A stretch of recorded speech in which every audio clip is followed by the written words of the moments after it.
original Karate Kid series showed us how an extremely awkward teenager could rise above adversity and become an extremely awkward teenager who also has a pretty sweet karate trophy. The next Karate Kid also answered the long-standing question fans have had forever. What is Miyagi's first name? Keisuke Miyagi. Wow. There you go. For what it's worth, my money was on Doug. Doug Miyagi. Miyagi goes to a World War II service to honor Japanese soldiers and runs into his old friend's widow, Louisa. Louisa's granddaughter, Julie, lives with her and is played by Oscar winner Hilary Swank.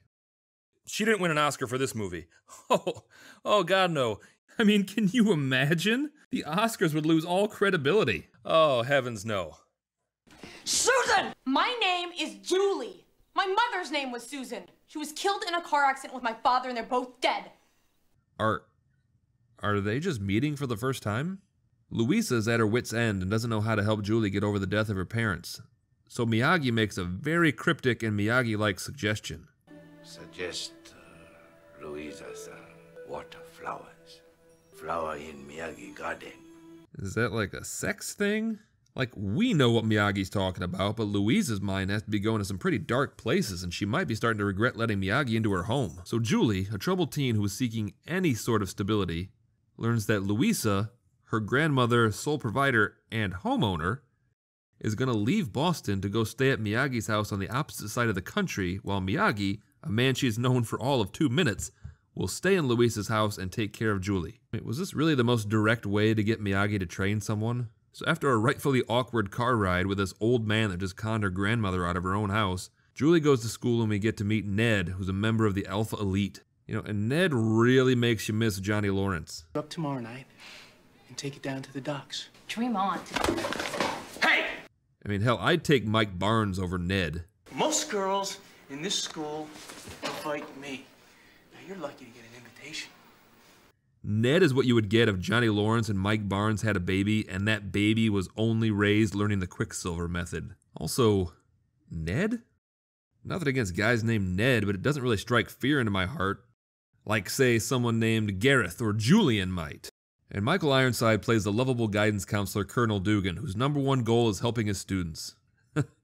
I'm just kidding, it's Michael Ironside. Of course he's a bad guy. The only time he wasn't a bad guy was when he played a one-armed space marine battling giant killer bugs. That was his down-to-earth feel-good role. Colonel Dugan is the overseer of the Alpha Elite. He's kind of like the Palpatine to Ned's Vader. Actually, that's giving Ned too much credit. Let's say Dugan is the Jabba the Hutt to Ned's Salacious Crumb. I'm not sure what the purpose of the Alpha Elite is. Are they just goon squad enforcers? Are they the school police? I caught this young lady smoking cigarettes. Oh my God, they're tattletales. That's not cool at all. And Julie meets Eric McGowan, who is a security guard in training and is also a member of the Alpha Elite. Eric doesn't fit in with the rest of the Alpha Elite because he doesn't violently shake Julie like a rag doll once this entire scene. Psh, poser. The Alpha Elite meet after school and their lesson plan seems to consist entirely of the students trying to kick Dugan's ass.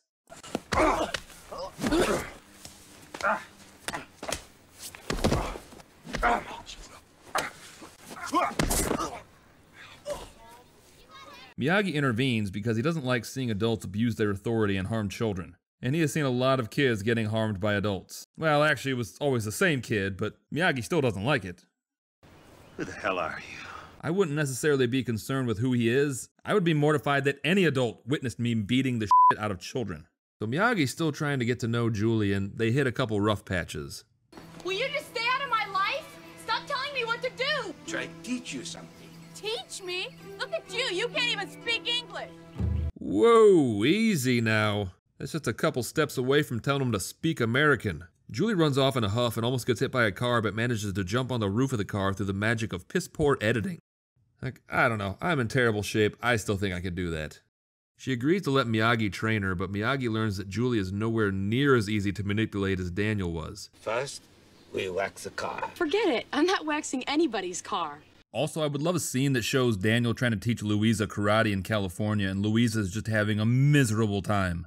Young man, I just want to finish my book. I don't want to wax 17 cars. No, Louisa, it'll be great. I can teach you everything I know and then we eventually open up our own dojo. Daniel and Louisa's little dojo. It's simple, it's direct, it's catchy.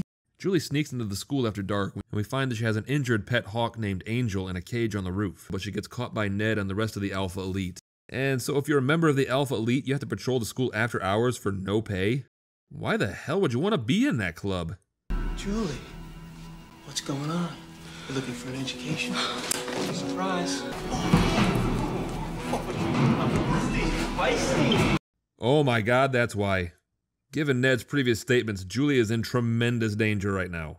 Julie manages to escape but gets caught by the police and gets suspended for 2 weeks. Miyagi uses this time to take Julie to a Buddhist monastery to teach her the true ways of karate and how to handle her anger issues. Where'd you learn it from? Father, I always thought it came from Buddhist temples and stuff like that. you're too much TV. So...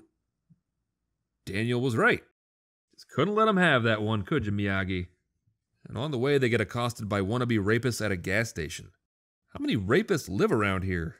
Miyagi teaches Julie a lot of important karate skills like patience, discipline, respect, and oh my god, forced perspective apparently. Holy hell. I thought that rock was big and really far away. That threw me for a loop. Like, doesn't it look like she's on top of a tall ledge? Like a good 20 feet above where that Zen garden is? I thought the Zen garden was the size of a football field. Oh man, and that guy back there just completes the illusion. I'm gonna need a minute. At dinner one night, Julie tries to kill a cockroach at the table and all the monks leave and proceed to snub her for the next 3 days. And she's told by Miyagi that nothing is ever killed within monastery walls. But if I was a monk, I would be simultaneously mortified that not only did I have a cockroach crawling on the table while entertaining guests, but that also one of my guests would be more than willing to splatter cockroach guts and whatever is on the bottom of their shoe all over my nice dining room table. No one is in the right here. Julie manages to get back in the monks' good graces by giving one of them a praying mantis. As is the custom in this faraway land of just outside of Boston. The monks celebrate Julie's birthday by offering her one wish and one gift. Her wish is that the monks will visit her in Boston, and her gift is the head monk trying to murder Miyagi. Even though she very clearly said that she needs Miyagi alive because he is her ride home. But of course Miyagi cannot be killed by mortal weapons. Miyagi say you come at the king, you best not miss. Am I allowed to do a Miyagi impression? Like, is this cool? Julie goes back to school and finds that Ned called animal control on Angel. And then Julie and Eric are in a desperate race against time to get Angel back before she's euthanized. Oh no, they got her back. Did I miss several scenes here? Nope, they literally got her back right away. It's almost like that scene was completely unnecessary. But that seems weird. This movie's been on top of it so far. I mean, I guess they did it to further drive home the fact that Ned is awful, but he did vaguely threaten to rape Julie, so the audience pretty much knows that Ned is a piece of shit at this point. It's crystal clear. Also, no matter how docile a hawk may seem, I'd never get in a car with one. If that thing gets spooked, Julie and Miyagi are f***ed. So they release Angel back into the wild because she finally had the confidence to fly, and yes, next Karate Kid, I get the symbolism. I took half a semester of film studies, I think I know what I'm talking about. Julie gets asked to the prom by Eric, and so this movie about karate finally begins to focus on what we all came to see. Preparations for formal dances. Miyagi buys Julie a dress and teaches Julie the sacred art of dance fighting, and Miyagi, you're scratching the floor. Miyagi, this is not your house. How'd you know my size? That's a very difficult part. Miyagi measure you while you sleep. Try to make karate lesson out of it, but wasn't happening. And seriously, this isn't offensive, is it? I mean, it's coming from a place of respect.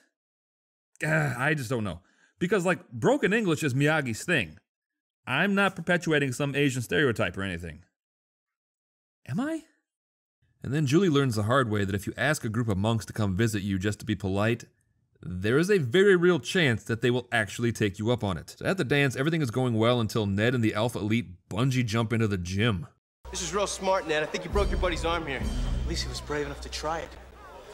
Why don't you just mind your business? Mind your own business? You crashed in the middle of a school dance while bungee jumping from only 40 feet up.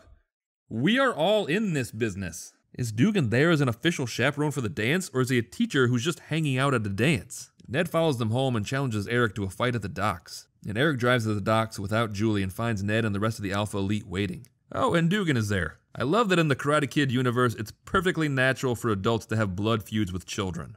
And they blow up Eric's car. Jesus Christ. This is a high school club engaging in borderline terrorism. It should be worth noting that Ned and the others are juveniles, so the only one looking at any serious jail time is going to be Dugan. Finish him off.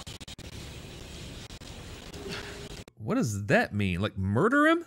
Or beat him unconscious? Neither are good options. We don't have to find out how deep Dugan's bloodlust runs because Miyagi and Julie show up and Julie challenges Ned to a fight.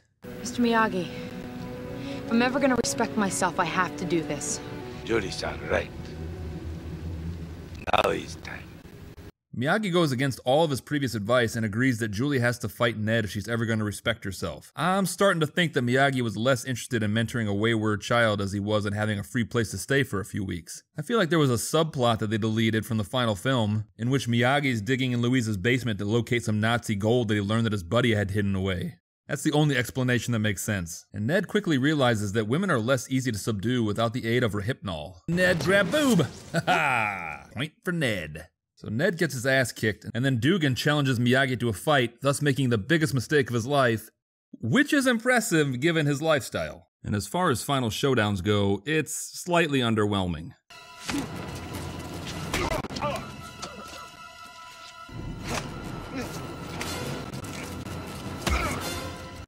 Actually, both of these epic final fights total about 1 minute of screen time.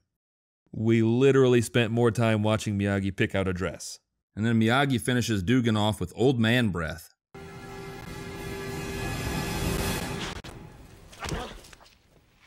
And then sensing that he's no longer in any danger, Eric walks over and drives a shiv into Dugan's neck.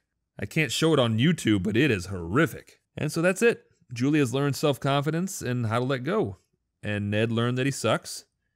Dugan's dead, and Louisa? I'm just going to go on record and say that she missed her connecting flight and is now stuck in Philadelphia with none of her luggage having made the trip. That's about the only outcome for Louisa because she was so unnecessary to this plot.